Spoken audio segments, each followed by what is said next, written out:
Bienvenue dans un nouvel épisode de la parenthèse acidulée. Aujourd'hui, je reçois Cindy. Salut Cindy. Salut Faustine. Avec toi, on va parler de comment trouver ses premiers clients. C'est ça. Et avant de commencer, je te laisse nous en dire un peu plus sur toi, ce que tu fais dans ton activité à la fois vu que tu es en salariat et en freelance, double casquette. Exactement. Alors du coup, moi je suis coach business et donc moi je vais vraiment aider les entrepreneurs qui débutent à avoir leurs premiers clients et aussi à avoir des clients de façon plus récurrente. Et la double casquette, comme tu l'as dit, je suis chef de projet web, donc c'est un univers plutôt masculin qui change un petit peu de l'entrepreneuriat, etc. Mais voilà, je suis chef de projet web, travailler avec des développeurs, des intégrateurs, etc. Et puis là, en mars, je pense, je suis passée à 80%. Comme ça, j'ai aussi un petit jour dédié à la casquette d'entrepreneur. Du coup, même si tu as déjà pas mal de taf avec tes deux casquettes, toi, qu'est-ce que tu conseillerais en fait de travailler justement, si on revient sur le sujet de trouver ses premiers clients, quelles sont pour Ouais. toi les bases à aborder quand on veut trouver ses clients? Parce que c'est pas la tâche finalement la plus facile. Mmh. Un peu les piliers finalement à prendre en compte. Déjà, ça va être d'être au clair sur son offre, parce que si t'es pas vraiment au clair sur ce que tu veux, sur ce que tu veux vendre, ça sera difficile aux personnes en fait de vouloir travailler avec toi, tu vois. Donc même si tu peux avoir une expertise, toi par exemple dans le web design, mais tu fais aussi du graphisme, etc.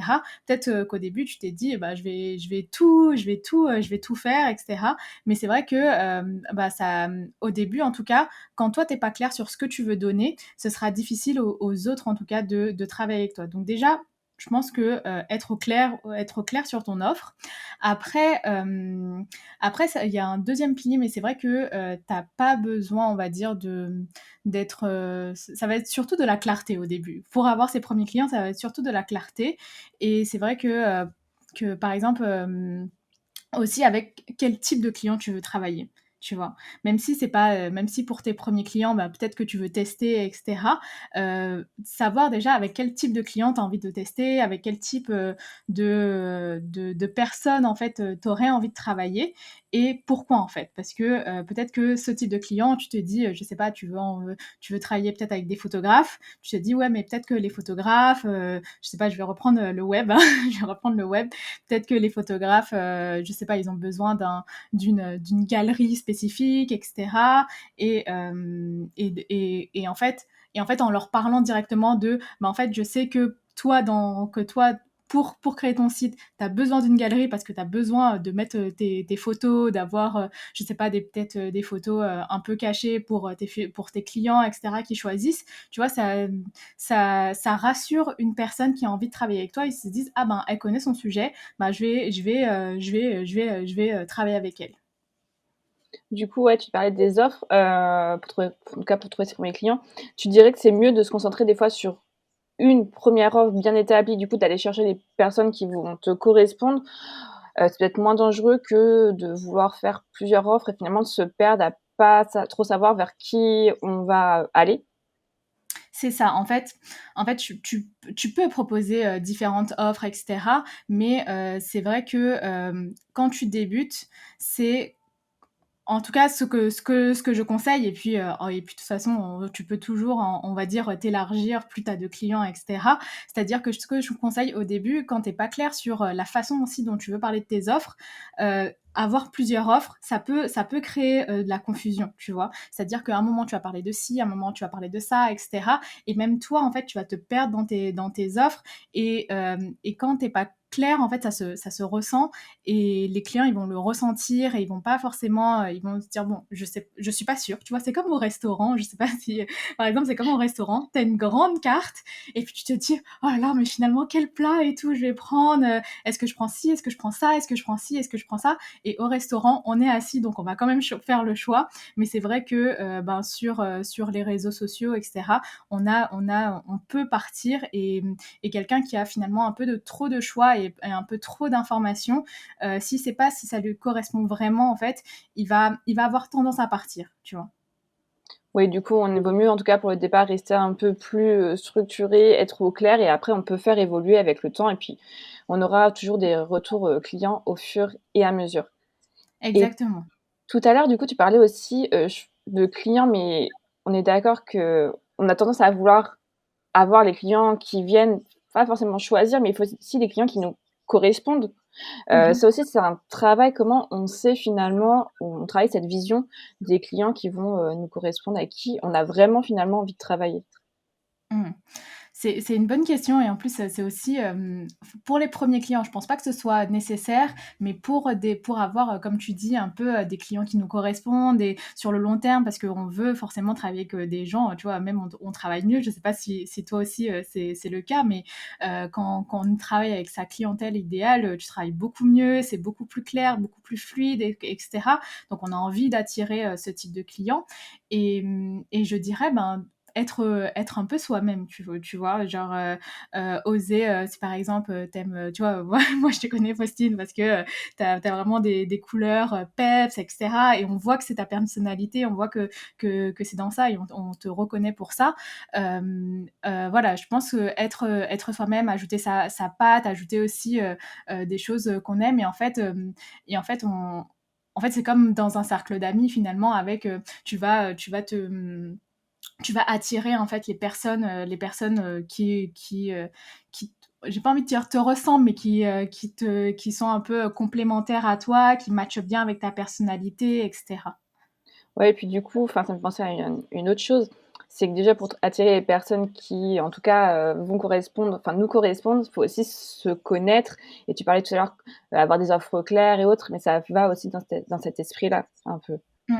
Exactement et franchement se connaître, surtout avec quand tu débutes dans l'entrepreneuriat, tu vois à quel point au début, bah, tu te connaissais pas, tu vois? Tu te dis: «Ah oui, en fait, je suis capable de ci, je suis capable de ça». Tu te rends compte de certaines choses, tu vois? Dans l'entrepreneuriat, c'est vrai que des fois, tu peux avoir des moments de doute et cetera et c'est là où la connaissance de soi, ça ajoute aussi un plus, tu vois? Parce que tu te dis: «Bah, en fait, j'ai un peu des preuves dans le passé que j'ai réussi à faire ça». J'ai aussi, tu vois, le fait de se connaître, ça aide en fait, ça aide à tous les niveaux, ça aide à la confiance en soi, ça aide aussi à l'estime de soi et quand tu as plus confiance, bah, déjà en tes offres, en le fait que tu vas apporter de la valeur à quelqu'un, c'est vrai que, bah, c'est beaucoup plus facile pour toi en tout cas d'attirer et d'avoir, des clients.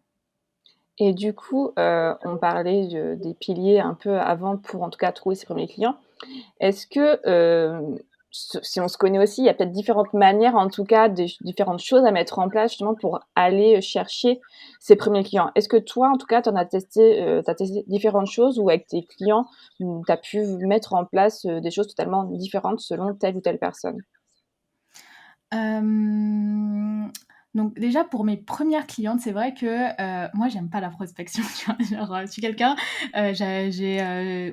c'est-à-dire que, enfin la prospection froide, c'est-à-dire que déjà j'ai peur de déranger tu vois la peur de déranger, tu as pas forcément envie d'aller voir quelqu'un et cetera. Mais c'est vrai que pour ma toute première cliente, c'est moi qui l'ai démarchée, mais je l'ai démarchée dans le fait de j'ai regardé un peu ce qu'elle faisait et je me suis dit: «Mais en fait, je peux l'aider». Genre, je me vois l'aider, je vois exactement ce qu'on va faire et je pense que c'est aussi cette démarche où quand tu vois un profil, tu sais que tu peux l'aider, tu sais que tu peux lui apporter beaucoup et c'est comme ça que je suis venue et c'est comme ça que, en tout cas, j'ai eu ma première cliente.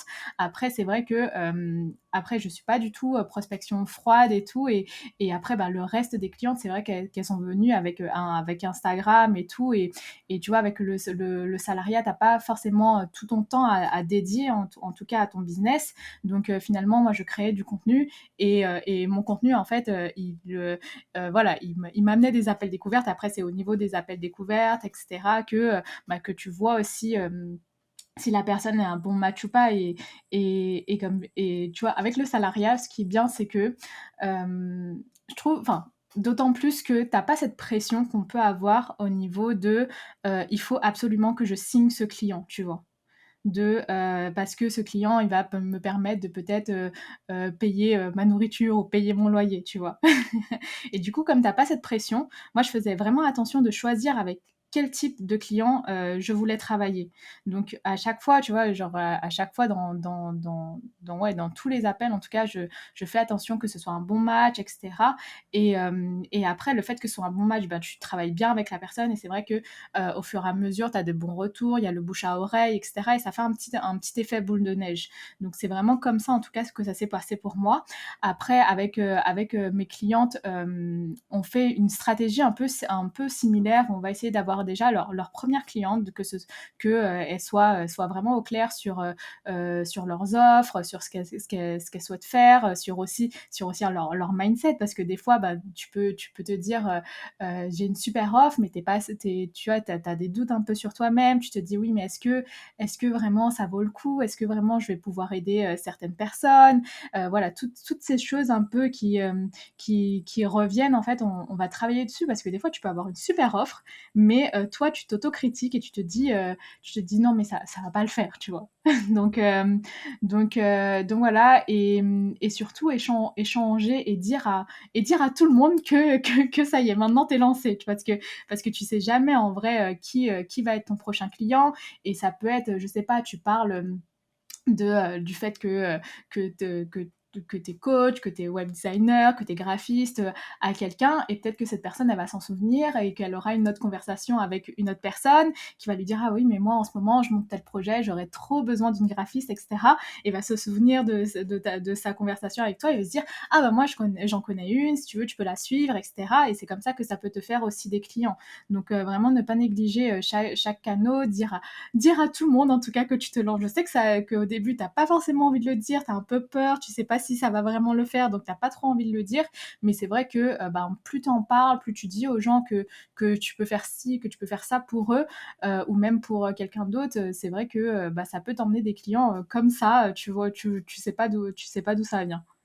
Ouais, et puis du coup, tu peux prendre confiance au fur et à mesure et là, enfin, tu en parlais, mais finalement, on voit que quand on prend confiance, c'est aussi peut-être, enfin, plus facile d'aller trouver ses clients, à ce niveau-là. Parce que c'est vrai que des fois, on a un peu peur, on se cache un peu et si on se cache, bah, c'est pas les gens qui vont venir, nous trouver comme ça parce qu'il y a plein de concurrents, de confrères, consoeurs, enfin, sur tous les domaines et c'est vrai que si nous-mêmes, on ne se vend pas, c'est être compliqué en tout cas d'aller trouver, ces clients-là. Mais c'est un autre travail à faire, comme tu disais, tu parlais de mindset, ça c'est un gros pôle en tout cas, à travailler.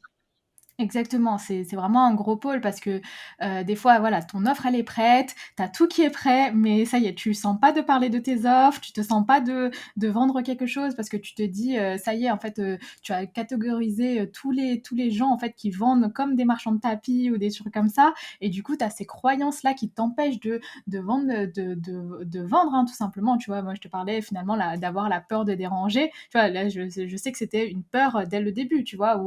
Où en fait, je n'osais pas forcément aller. Je voyais des choses, je me disais, mais je peux trop aider cette personne, mais pourtant, je lui disais pas, tu vois. Alors que je savais que je pouvais l'aider, je savais qu'on pouvait faire de grandes choses, etc. Mais j'avais tellement cette peur de déranger et tout ça que j'osais pas.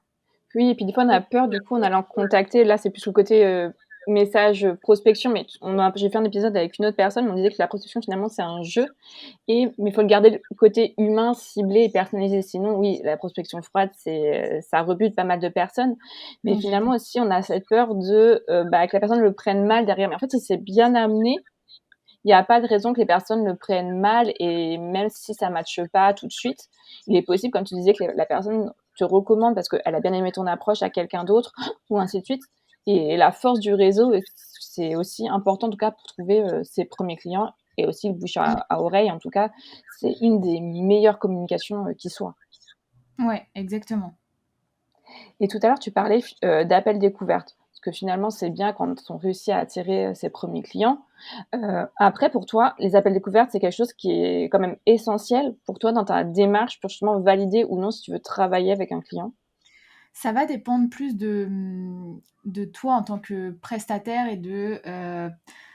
ça va dépendre. Par exemple, moi qui fais du coaching et c'est vraiment de l'accompagnement, pour moi, c'est indispensable, tu vois? Puisqu'on va travailler ensemble pendant plusieurs mois, on va tout le temps savoir, en Zoom et cetera. Donc pour moi, c'est indispensable, tu vois? D'avoir, finalement ce feeling, finalement, de savoir, si tu as un bon match, si, je peux t'aider et cetera. Je travaille surtout avec enfin, quand si je vois que je peux t'aider, OK, je vais aller à 200. Si je vois que j'ai des doutes par rapport à certaines choses ou, et cetera, je vais te dire: «Bah, je suis pas la bonne personne pour», tu vois? Je suis vraiment transparente dessus et donc c'est pour ça que en tout cas, pour les des coachs, en tout cas, je recommande, de faire des appels découvertes et cetera. Surtout, enfin, dès que c'est un accompagnement où tu vas vraiment, échanger souvent avec la personne, je trouve que c'est mieux de faire des appels découvertes. Comme ça, tu pas surprise, tu peux aussi, ben, présélectionner, choisir les bons clients, voilà, enfin toutes ces choses-là. Après, pour des prestataires où, finalement tu as moins cette partie accompagnement, hem, peut-être c'est peut-être pas nécessaire, tu vois? Tu peux faire un tunnel de vente, que la personne prend et cetera et puis voilà. Après, quand tu débutes, je trouve ça bien aussi de faire des appels découvertes parce que, ça te permet de clarifier ton message, tu vois? On parlait de clarifier son offre et cetera. Ça te permet de clarifier ton offre, clarifier ton message, en savoir plus sur tes clients idéaux et cetera. Alors que des fois dans des messages et cetera, tu vois pas finalement tout l'étendue alors que quand tu vas discuter avec quelqu'un, elle va vouloir te dire un peu plus, voilà, te dire un peu toutes les difficultés, etc. Et toi, ben, ça te fait comme une étude de marché, en tout cas, pour savoir ben, quelles sont, en tout cas, ben, toutes ces problématiques. Donc, au début, en tout cas, je recommande de faire des appels découvertes, même si ça mène à rien, c'est toujours bien à apprendre, d'échanger, de voir quelles sont les problématiques. Est-ce que toi, dans tes compétences, tu peux pallier à cette problématique et puis voilà. Ouais et puis du coup, finalement, c'est le moment où tu en apprends plus et c'est vrai que selon le type de prestation que tu fais, enfin, que tu disais quand c'est conseil que tu vas vraiment avoir des rendez-vous assez réguliers avec les personnes, c'est quand même pas mal au moins de voir si ça match niveau caractère et des fois, ça permet aussi de voir niveau de la prestation ce qu'on t'a expliqué, si ça correspond réellement, s'il y a des choses qu'on t'a pas dit, que tu vois qu'il y a d'autres choses qui émergent et du coup après c'est plus une question aussi de tarif derrière pour bien tout, centraliser et avoir la bonne offre aussi au bon Mmh. tarif à proposer. Puis aussi tu peux adapter en fonction de ce qu'on te dit. Bah, ça, c'est pas nécessaire dans ton offre, tu peux peut-être le remplacer par autre chose et vraiment finalement personnalisé en fonction Mmh. de chaque client, de chaque besoin et problématique. Exactement, parce que ça me fait penser à un truc parce que j'ai une de mes coachées, elle a, 3 offres, tu vois? Elle a 3 offres et des fois, ben, les gens, ils viennent, ils savent qu'ils veulent, voilà, soit un logo, soit une identité, de marque et cetera, mais ils sont pas encore sûrs. Ils sont pas encore sûrs de ce qu'ils veulent, ce qu'il leur faut et cetera. En plus, ils sont dans des phases où, des fois, bah, ça peut être au début, un peu plus avancé et cetera, donc différentes phases et c'est vrai que l'appel découverte, en tout cas, en tant que toi prestataire, ça peut te permettre de dire à ton client, bah écoute, par rapport à tout ce que tu m'as dit, par rapport à là, ta phase, etc., ben, peut-être que cette offre, elle te conviendrait le mieux. Ou peut-être que cette offre te conviendrait le mieux. Et peut-être que cette troisième offre te conviendrait le mieux. Donc, ça permet aussi, comme tu disais, hein, ben, de personnaliser au maximum et aussi de proposer à ton client, en fait, ben, l'offre qui lui correspond à l'instant T.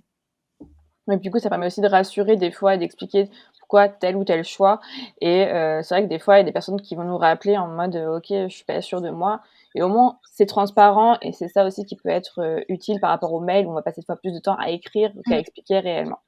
Et par rapport à ces appels découvertes ou même avant si tu reçois un mail ou un message, est-ce que toi tu as des drapeaux rouges qui se lèvent, avec certaines personnes ou, en tout cas comment on peut détecter les personnes avec qui on ne doit pas aller travailler? Est-ce qu'il y a des alertes à prendre en compte? Parce que OK, faut trouver ses premiers clients, mais, pas pour en souffrir, on va dire, derrière et des fois il y a des petites alertes, qu'on peut déceler aussi, soit par les messages, soit par du coup l'appel, en même temps. Ça va vraiment dépendre des personnes. J'ai rarement eu ce cas.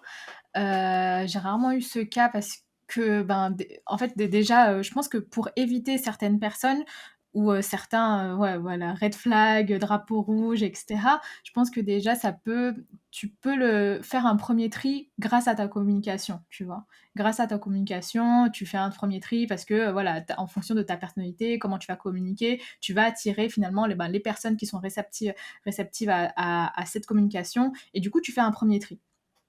Après, finalement, comment repérer un peu les drapeaux rouges?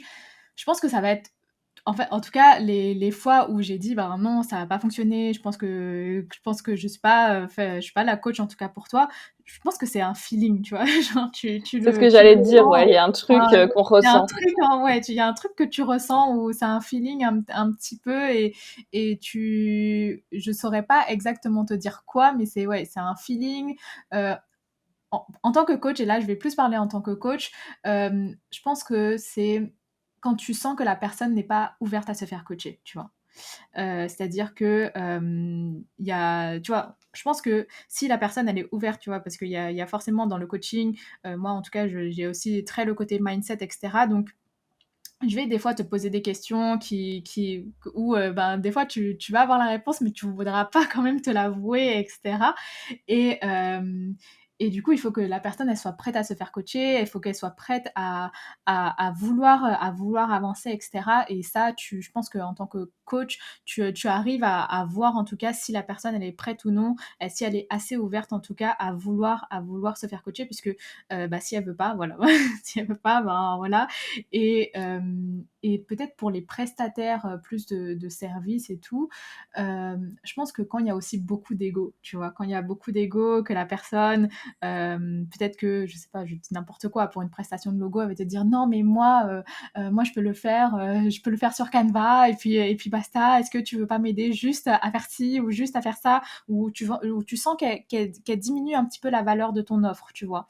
Ou quand il y a beaucoup d'ego, je pense que là, ouais, je pense que c'est un red flag, ouais, un Ouais, du coup, drapeau. c'est bien que les personnes derrière, elles aient la notion, en fait, aussi de la valeur du travail avec qui elles vont enfin, de la personne à qui elles font appel aussi.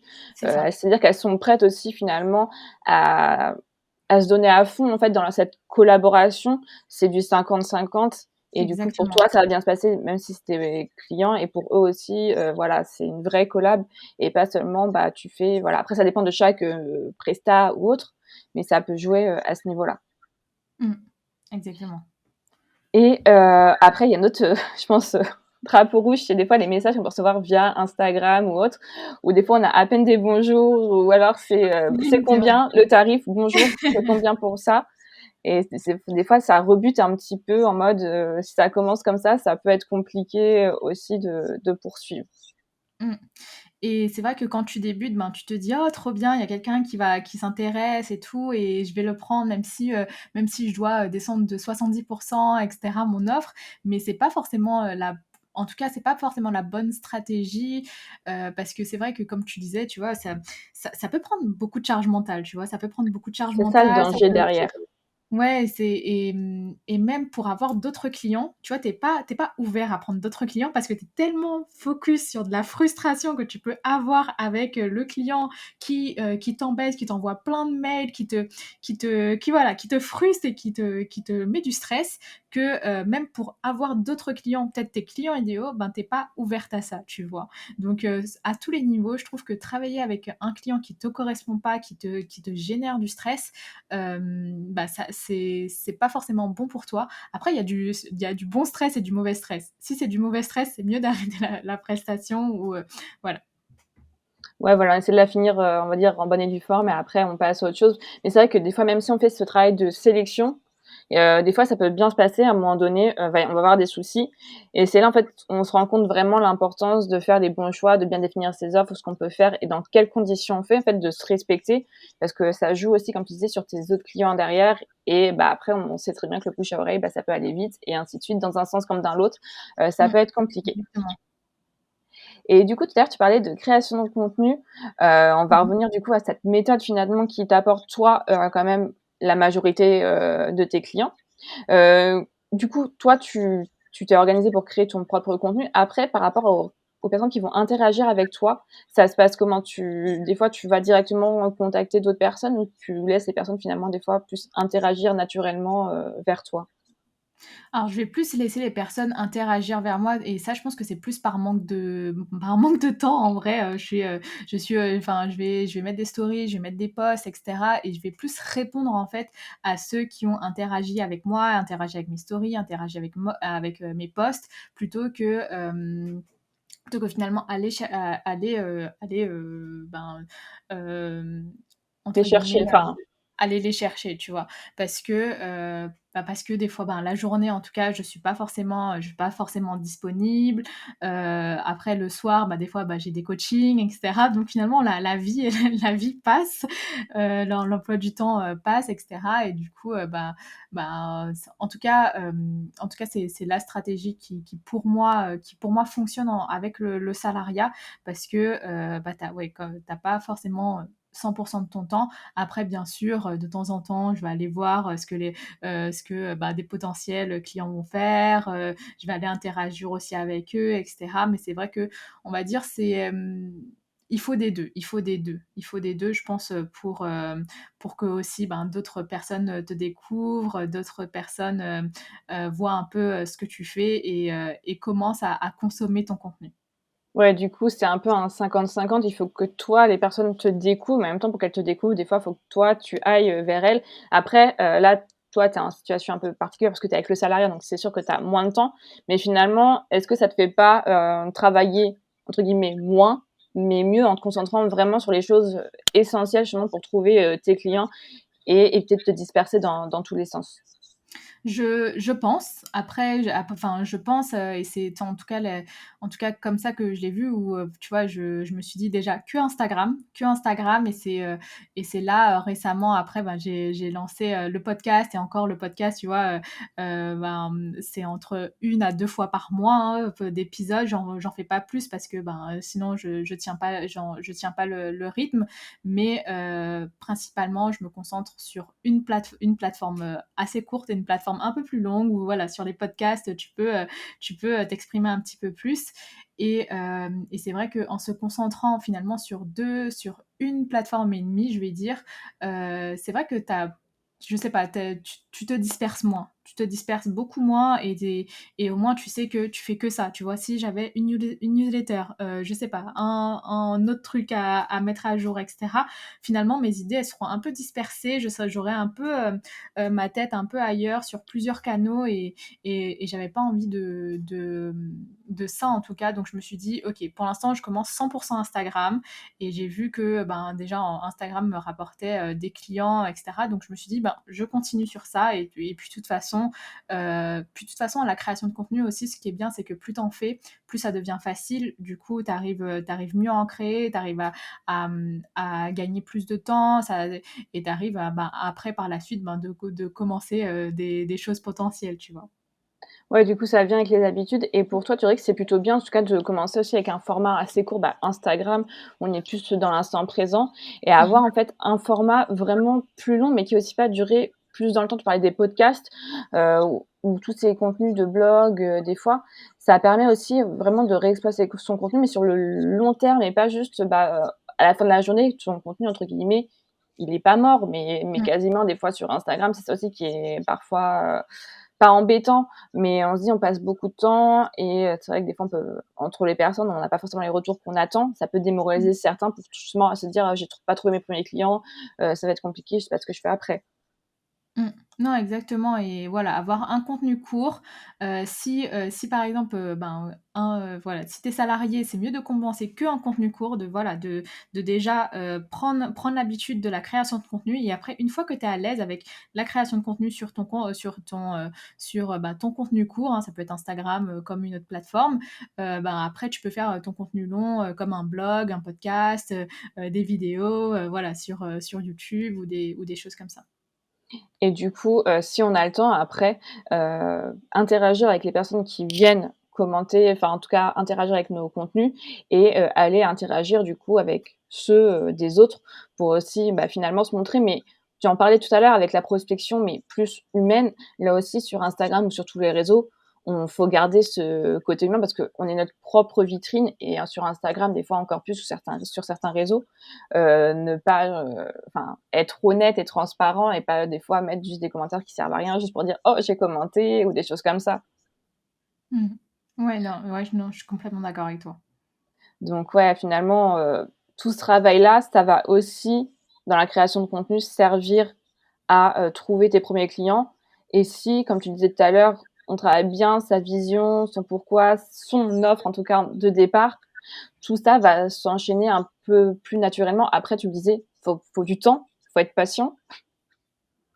Ouais, il faut Heu, ouais, exactement et après pour avoir tes premiers clients, si, tu vois, il y a les premiers clients que tu connais pas et il y a les premiers clients en off, tu vois? C'est-à-dire que tu peux très bien, si tu veux t'exercer, demander à un cousin, demander à un parent, demander à une amie et cetera, lui dire: «Ah ben, est-ce que, je sais pas, moi je commence à faire des sites internet, est-ce que tu as besoin d'un site internet pour telle chose?» Tu vois? Ou tu connais peut-être quelqu'un qui ouvre quelque chose, tu lui dis: «Bah, est-ce que toi tu veux un site internet?» Tu vois? Juste, déjà pour t'exercer, pour toi prendre en confiance, pour déjà avoir des premiers clients, pour, bah, tester aussi ton expérience client. C'est aussi important, tu vois? Toute l'expérience client et tout qu'il y a derrière et après une fois que, bah, tu es en confiance, que tu sais que tu peux apporter des résultats, avoir tes premiers vrais entre guillemets «vrais clients» parce qu'en vrai c'est quand même tes ça a quand même été tes clients, mais tes vrais clients, on va dire, payants à ton offre normale, c'est ça, c'est au vrai prix que c'est normal, des fois, ça fait une différence en mode, waouh, voilà, c'est une c'est ça. grande fierté derrière. C'est ça et bah, oui, ça va passer aussi, ben, surtout par, ouais, bah, enfin, en tout cas, par, de la création de nos contenus et aussi avoir confiance. Franchement, quand tu as confiance, même si tu as 0 offre et que tu parles un peu enfin, de tu as 0, pas offre, mais zéro communication et cetera, si tu as confiance en ce que tu fais et que tu sais que tu peux aider, quelqu'un et tout et que tu lui dis: «Ben, en fait, moi, je peux t'aider à faire ci, à faire ça et cetera et je vais t'emmener là», la personne, elle va être réceptive à ça et elle va se dire: «Bah, vas-y, pourquoi pas?» Ouais, et puis même si elle te enfin, des fois, c'est pas le moment tout de suite, mais après, elle peut avoir besoin de toi, revenir vers toi. Et ce qu'on Mmh. disait tout à l'heure, rien n'est perdu et chaque contact créé, des fois, enfin, c'est une aubaine aussi et on va dire, c'est pas que le monde est petit, mais tout peut aller très, très vite et je pense qu'on peut être enclin, en général, à recommander des personnes à qui on a enfin, qu'on a vues, à qui on a parlé et dire: «Bah, tu veux ça? C'est pas peut-être pas pour moi, par contre, je peux te recommander cette telle personne a fait ça et telle personne a fait ça» et ça fait aussi partie, en fait, ce réseau, ça Mmh. t'aide finalement à, comme tu disais, à trouver aussi, tes clients. Exactement. Et du coup, on va arriver à la fin. Toi, du coup, si on revient à la question de base, comment on fait pour trouver ses premiers clients? Si tu devais en tout cas résumer ou mettre des points clés, heu, qu'est-ce que tu redirais en fait? Les choses sur lesquelles faut pas zapper, de travailler et les choses à faire. Je pense que là, ouais, j'hésitais à mettre bon déjà avoir une offre, c'est clair. C'est que c'est Très sûr et important. c'est avoir une offre. Après que tu sois un petit peu clair sur ton potentiel client idéal, c'est mieux. Après, c'est pas grave si tu l'as pas pour tes premiers clients, de toute façon, ça va venir et tout en travaillant avec des clients. Et le 3e point, travailler un peu sur ta confiance en ton offre, ta confiance en toi, ta confiance dans le fait de parler de toi en tant que prestataire, tu vois? Que X prestataire, tu vois? Que coach, que web designer, que graphiste. Voilà, être confiant sur ça et voilà, dire à tout le monde, à qui tu peux que tu peux les aider en faisant ça et je pense que voilà, ça peut être les 3 et demi piliers, à retenir. Et du coup, je refais un point, enfin, un rebond en tout cas sur ce que tu viens de dire avec le client idéal.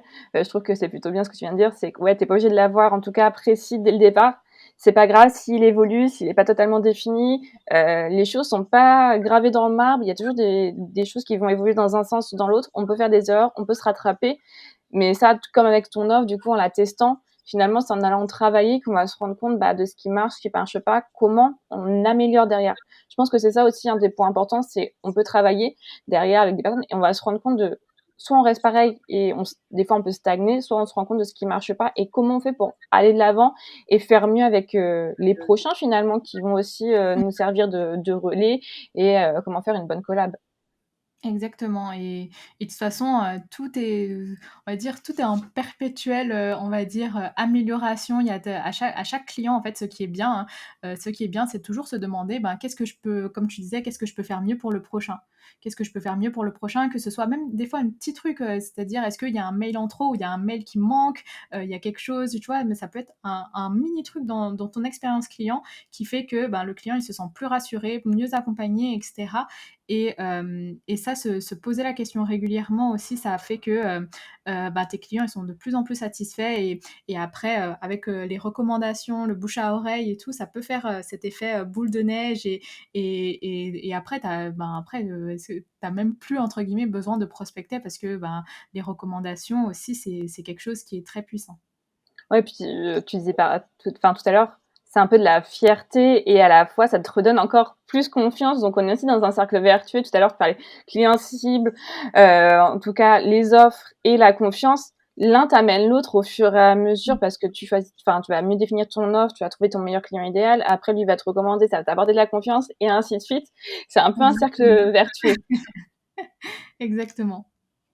Mais du coup, en tout cas, moi, ce que j'aime bien noter, c'est que en tout cas, faut avoir confiance en soi, faut pas avoir peur. Des fois, c'est pas forcément évident, mais à chacun de trouver la manière, en tout cas, de trouver ses premiers clients. Mais en tout cas, faut pas sous-estimer tout ce qui nous entoure, les relations qu'on peut créer avec n'importe quelle personne. Et les choses, bah, en tout cas, peuvent évoluer et c'est pas grave si on améliore les choses une presta après l'autre et qu'on fait changer tout ça au fur et à mesure. Mmh. Exactement. Eh ben, écoute, Cindy, est-ce que tu as un dernier mot à partager? En tout cas sur ça? Bah, non, je pense qu'on a tout dit vraiment, voilà, le mot en tout cas, c'est, d'avoir confiance, même s'il y a bien sûr, tous les trucs un peu stratégiques. C'est vrai que la confiance en soi, c'est ce qui va faire que, bah, tu vas réussir à avoir tes premiers clients, à te lancer, enfin, tu entre guillemets, parce que tu peux, ne pas avoir confiance sur le coup, mais c'est vrai que ça donne un coup de boost et voilà, se faire confiance qu'on a les compétences en tout cas pour aider, pour faire cette prestation. Et puis voilà, normalement, ça va bien se passer. Bah, écoute, merci, pour tous tes conseils. Maintenant, je vais me dire, il y a plus qu'à mettre ça en place, en tout cas pour trouver ses nouveaux clients ou ses premiers clients. Merci à toi, Cindy. Bah, merci beaucoup, Faustine.